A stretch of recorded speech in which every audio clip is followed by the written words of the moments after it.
Iowa's fetal heartbeat bill has returned to court this afternoon, and it's a law that's been on hold for more than 3 years now. However, Governor Kim Reynolds wants it reinstated. A judge issued an injunction blocking the law back in 2019.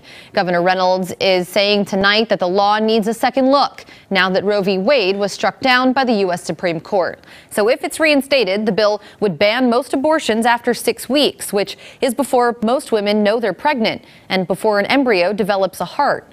Right now, an abortion is legal up to 20 weeks in the state of Iowa. The law does include exceptions for rape, incest, and for the health of the mother. The bill also protects women who get an abortion from criminal prosecution.